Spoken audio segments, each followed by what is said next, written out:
द्या सकला विनंती करतोय उठा पांडुरंगाचा दर्शन द्या सकला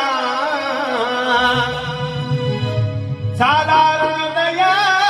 करली निद्रेची वेळा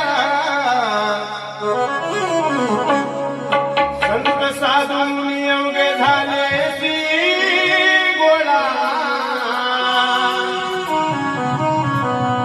16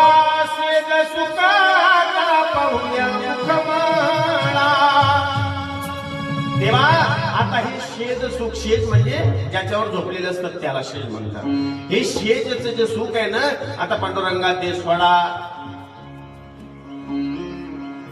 ना तेवढं बघा जरा एकदा उठा बघा तुमच्या धर्ममंडपामध्ये रंगमंडपी महाद्वारी झाली जी दाटी मन उतारेला रूप महायाची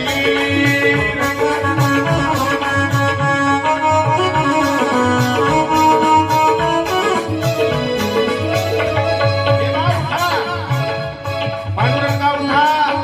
या रंगमंडपाची जरा बघा एकदा शान किती सुंदर झाली आहे सर्व संत साधू मुनी सर्व या ठिकाणी गोळा झालेले गरुड आहे हनुमंत आहे स्वर्गातले सुरवर आहे हे सर्व तुमची वाट बघताय देवा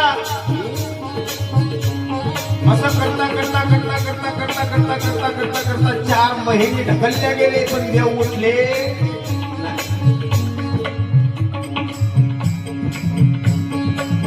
साधू संत महात्म्यांना हेच काम होतं स्वागे झोपेतून जागे करणं सर्वसामान्य लोक झोपलेले होते 4 महिने पुण्यत्वाला गेले आणि त्या दिवशी भगवान परमपिता परमात्म्याला जाग आली निद्रेतून जागे झाले भगवंत साधू महात्म्यांनी आरुणी दिली उठा सकळ जन उठले नारायण उठले आनंदले मुरीजन आनंदले मुरीजन देवी लोका देवी लोका देवी लोका आनंदले मुरीजन देवी लोका देवी लोका देवी लोका सर्वांना आनंद झाला भगवान परमात्मा उठले हा निरोप त्या ठिकाणी संत साधू महात्म्यांनी या सर्वसामान्य जनतेला दिला सर्वसामान्य जनतेला कळत नव्हतं माणूस काय केलं पाहिजे सर्वसामान्य जनतेला त्या ठिकाणी साधूने उपदेश